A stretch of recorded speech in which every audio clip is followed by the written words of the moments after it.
Um relatório da OMS sobre audição estima que cerca de 2,5 bilhões de pessoas terão um certo grau de deficiência auditiva até 2050.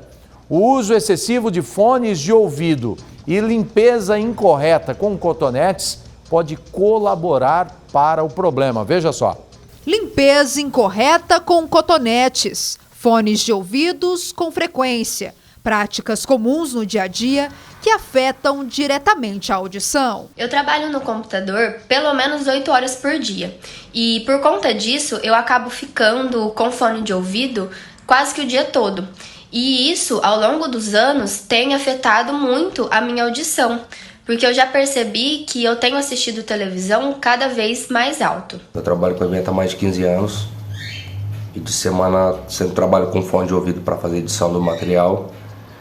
E eu percebo que, por assistir televisão, o volume tem que estar mais alto, e uma dor de cabeça com frequência, tudo por causa do som. Um relatório da OMS sobre a audição, divulgado em 2021, estima que cerca de 2,5 bilhões de pessoas terão um certo grau de deficiência auditiva até o ano de 2050. São dados preocupantes e está acarretado em conjunto com a melhora da medicina e o envelhecer da população. Então, estima-se que, no mínimo, hoje, 10% da população já tem algum grau de perda auditiva. E a perda auditiva é um dos fatores que mais piora a qualidade de vida do paciente. Segundo a Organização Mundial da Saúde, mais de 1 bilhão de pessoas com idades entre 12 e 35 anos correm o risco de terem perda auditiva. Entre as principais causas está a exposição prolongada ou excessiva de música alta, seja com a participação frequente em eventos ou pelo simples uso de fones de ouvidos. Uma causa muito comum, por exemplo, é a perda auditiva induzida por ruído. Então, o barulho excessivo pode acarretar na perda auditiva. Estima-se que em torno de 75 decibéis de exposição diária acima de 2 horas já provoca algum tipo de perda. Então, até lei, em 2008, se não me engano, surgiu a lei onde foi necessário o uso de protetor auricular. Então, ambientes ruidosos, sempre proteger o ouvido, evitar a exposição ao som alto, é outra causa também de perda da audição. Um outro objeto que aparenta ser inofensivo também colabora para o desenvolvimento de doenças na audição. É o caso do cotonete. Cotonete não se deve usar. Então, o ouvido, a gente orienta que se limpe com o dedo e a toalha, nada dentro do ouvido. A própria produção da cera no conduto ela é feita de dentro para fora. Então, conforme a nova vai sendo produzida, a antiga vai sendo eliminada. A partir do momento que a pessoa usa o cotonete, ela acaba introduzindo de novo a cera no conduto e formando as rolhas.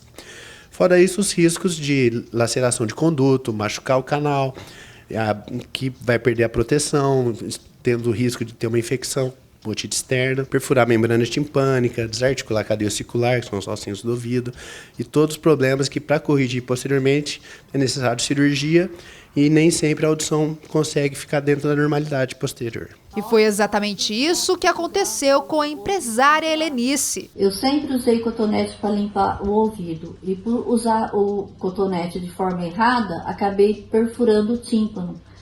Precisei criar novos hábitos para enxugar o ouvido com toalha. Hábitos simples, mas que podem ser evitados. Afinal, o melhor remédio é a prevenção. O ideal é se evitar a exposição ao som alto.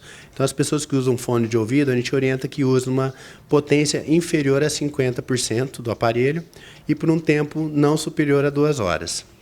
Agora, as outras perdas auditivas, quando já instaladas, devem ser tratadas o quanto antes. Porque um exemplo deles é o aparelho auditivo convencional. Ele é um tratamento que, além de melhorar a audição, ele vai estimular a região cerebral para que essa audição estabilize ou que ela caia mais devagar. Então, quando se fala em perda auditiva, se fala sempre em precocidade, em tratamento o quanto antes. Isso vai evitar a progressão e evitar a piora de qualidade de vida do paciente. Como essas perdas são progressivas e lentas, é muito comum o paciente não é o primeiro a perceber. É mais comum que os familiares comecem a reparar que o paciente está aumentando o volume da TV, está pedindo para repetir. Então, quando um familiar der um toque, acredite, procure um profissional, faça um exame da audição, porque tudo, quando tratado no início, os resultados são sempre melhores. Tem que se atentar a isso. E atenção, meninada, que fica aí várias horas com fone de ouvido, ouvindo música. Outro dia eu estava passando no trânsito, estava com o meu carro, vidros fechados, ouvi um batidão, trum, trum, trum, tremendo tudo. Eu falei, o que é isso? Está tendo um terremoto, passou um carro, uma picape com um sistema de som. Eu não sei como é que a pessoa conseguia ficar lá dentro, ouvir o som tão alto, que se estava alto para a gente que estava fora e eu com vidro fechado, então tem que se atentar, porque depois, como o doutor disse aí, é progressivo, né? Hoje você está curtindo ali, né? Tá ouvindo o som e depois você pode ter um problema mais sério, então tem que se atentar a essa questão, né? E inclusive com a limpeza aí, como foi orientado, tá bom?